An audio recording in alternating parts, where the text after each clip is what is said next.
Cronología de la educación costarricense. Texto extraído del libro de Bernal Martínez Gutiérrez.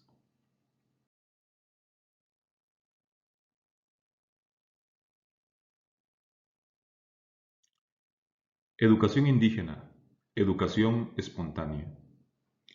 Han pasado más de 500 años desde aquel 18 de septiembre de 1502, fecha en que, según los registros históricos, el navegante genovés Cristóbal Colón llegó al territorio que años después sería conocido como Costa Rica. No hay acuerdo entre los historiadores con relación a la población que había en nuestro territorio en 1502 a la llegada del hombre europeo, más precisamente a nuestra costa atlántica, pero suele afirmarse que había una población autóctona cercana a los 400.000 habitantes, distribuidos en diversas regiones de esta tierra, dominio natural y exuberante del dios Sibó, el Gran Espíritu. Al respecto, Juan Carlos Solórzano, de la Escuela de Historia de la Universidad de Costa Rica, sostiene: estas poblaciones se encontraban organizadas política y económicamente en cacicazgos. Los cacicazgos, también denominados jefaturas por los antropólogos, eran sociedades complejas con divisiones sociales jerárquicas, una especialización del trabajo y una concentración de las funciones del poder político en determinados linajes de carácter hereditario, pero que también cambiaban, pasaban el poder de un linaje a otro. La realidad histórica de la Costa Rica del siglo XVI no es ajena a la del resto del nuevo continente descubierto por los españoles en octubre de 1492. El descubrimiento, exploración y conquista de Costa Rica fue resultado de la ola expansiva de la economía occidental del siglo XVI, es decir, las mismas causas que provocaron el sometimiento del continente americano a los europeos.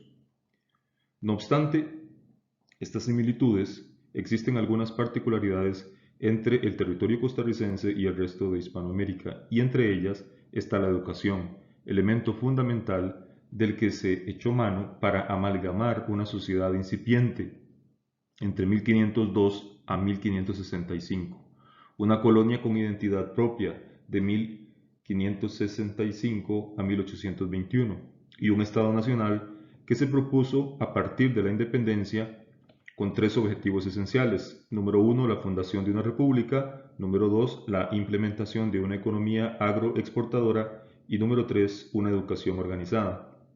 Sin embargo, se equivoca quien considera los orígenes de la educación costarricense únicamente a partir de la llegada de los españoles. Muy a pesar de la poca población indígena, la región que algún día sería llamada Costa Rica tuvo, como se dijo anteriormente, una serie de poblaciones autóctonas con una organización social cacical muy bien definida, en la que la educación era aspecto ineludible y cuyos rasgos observaremos más adelante en la primera sección de la presente cronología. Lo que sí es cierto es que la educación costarricense se perfila a partir del siglo XVI como un proceso en el que se funden matices indoeuropeos. Conforme pasa el tiempo, los rasgos autóctonos van cediendo terreno a la fuerte influencia del hombre español, que además de colonizar paulatinamente nuestro territorio, va no solo inculturando la vida propia del habitante de esta tierra, sino que además procede a aculturar lo que aquí encuentra, merced a la necesidad de dotar de alguna forma de instrucción a los hijos de los colonos. Por eso, en algún sentido, la educación europea, al asentarse en forma definitiva en la vida de los habitantes naturales de aquellas remotas regiones, desplazó la cultura autóctona de un pueblo milenario. Ese fue el precio del así denominado Encuentro de Culturas a partir de 1492 en América y en Costa Rica de 1502 en adelante.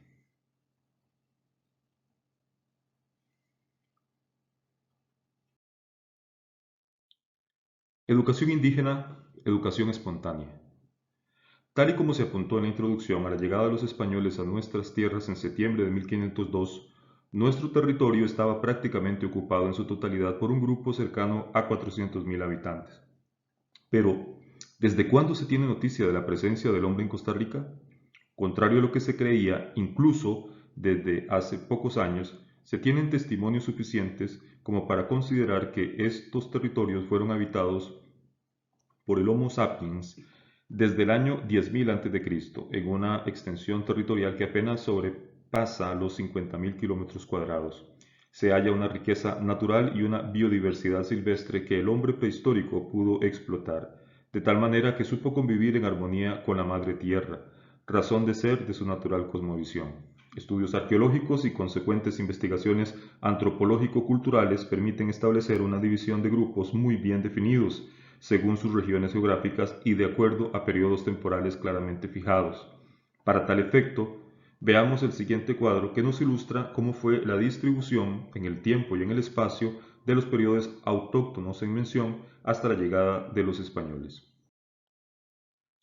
Sociedades autóctonas de Costa Rica. Periodo de cazadores y recolectores. Extensión del año 10.000 a.C. al año 2000 a.C. Regiones del Turrialba, Valle Central, Volcán Miravalles. Características: pobladores. Eran grupos nómadas y seminómadas. Se da la caza y la recolección de productos naturales comestibles. Periodo de los agricultores tempranos, extensión del año 2000 al año 3000 a.C. Regiones de Tilarán, Arenal, Liberia, Cañas, Caribe, Valle, Coto. Características: agricultura inicial de tubérculos, uso de cerámica. Periodo de la tribu a la sociedad cacical, extensión del año 300 a.C. al año 300 después de Cristo. Regiones de Guanacaste, el Tempisque y Nicoya, en el Caribe y Valle Central. Características: presencia de un jefe cacique, se trabaja el oro, cobre, jade, se produce la caza, hay pesca y se dan cultivos. Periodo de los cacicazgos complejos, extensión del año 300 al año 800 después de Cristo. Regiones de Bagaces, Liberia, Tilarán, Volcán Orosí, el Pacífico Central, San Vito. Características: se dan ritos fúnebres, hay asentamientos y aldeas, se produce el arte decorado y sobre todo se da el cultivo del maíz. Periodo de los cacicazgos tardíos, extensión del año 800 al año 1500 después de Cristo.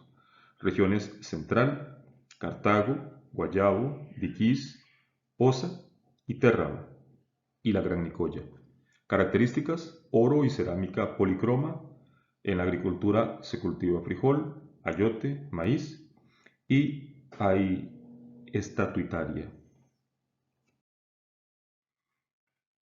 Rasgos educativos en la Costa Rica prehispánica. Es difícil pensar cómo fue la educación en los grupos indígenas antes de la llegada de los españoles, debido a la idea fijada que se tiene actualmente de educación. No obstante, gracias a estudios serios que sobre el particular se han realizado, hoy se cuenta con información suficiente y veraz. A partir de dichos estudios se puede entonces establecer algunos rasgos educativos en la Costa Rica precolombina, tal y como se detalla a continuación. La educación en los primeros pobladores de nuestro territorio debió ser, en el primer periodo entre el 10.000 a.C. y 2000 a.C., una vivencia puramente instintiva a la que respondía a la necesidad de supervivencia. Si aquellos primeros pobladores eran nómadas, su educación respondía a la necesidad de buscar mejores sitios de vida donde asentarse temporalmente en su hábitat.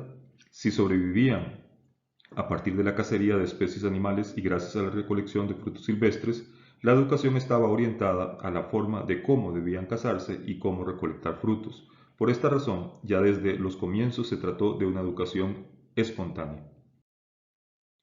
En el segundo periodo, 2000 a.C. a 3000 a.C., en que la agricultura empieza gradualmente a aparecer y por ende poco a poco se va dando el sedentarismo, la educación responde a la transmisión de técnicas pertinentes para lograr el mejor cultivo, lo mismo que los pobladores se van instruyendo en la elaboración de utensilios para la caza y la agricultura, los cuales eran muy rudimentarios.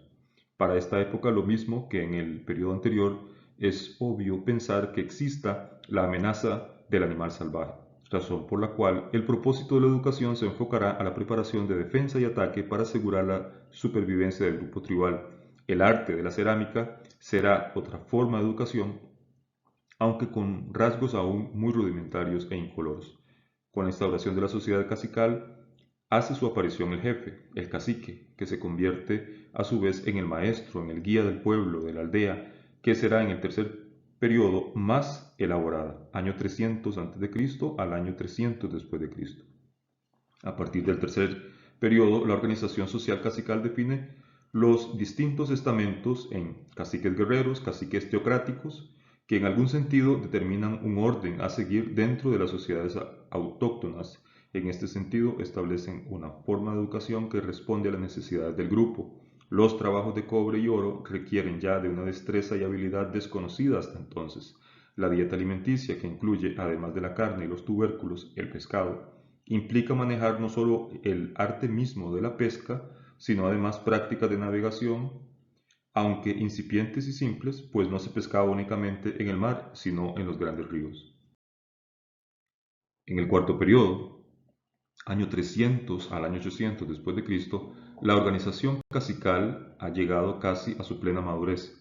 La educación se manifiesta nada menos que en los distintos estadios culturales asociados al trabajo. Grupos guerreros, la defensa de las poblaciones requería ser adiestrado para la guerra, los chamanes, que eran verdaderos maestros como el Suquia en Talamanca, los agricultores, la supervivencia gracias a la dieta alimenticia proviene del cultivo que requería de una buena instrucción en las artes agrícolas. Los artesanos, el arte no era una actividad puramente visible o cosmética, era algo ritual, evidencia la presencia de los dioses y por ende dicho arte requería habilidad. Los orfebres, el trabajo en el metal, especialmente el oro, requería una instrucción tal que quien lo hacía era tan respetado como privilegiado entre los habitantes. Los asentamientos funerarios son ya una forma de instrucción. La educación tiene así un ligamen entre lo terreno y lo espiritual, lo humano y lo divino. La educación, pues, adquiere rasgos místicos. En síntesis, la educación en las sociedades autóctonas costarricenses respondía, como se observó, a la vivencia del hombre como individuo y como grupo social que de manera espontánea buscaba mejores formas para vivir en armonía con la madre tierra y en un intento por sobrevivir y dar sentido a lo que los seres humanos llamamos vida.